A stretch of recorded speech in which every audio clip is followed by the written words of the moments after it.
ಕಥೆಯಿದು ಸತ್ಯವೇ ಭಗವಂತನಿಂದ ಪುಣ್ಯಕೋಟಿಯ ಕಥೆಯಿದು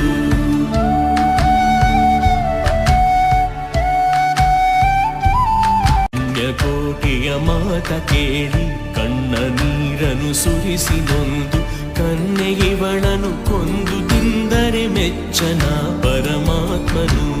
ಕನ್ಯೆಯವಳನು ಕೊಂದು ತಿಂದರೆ ಮೆಚ್ಚನ ಪರಮಾತ್ಮನು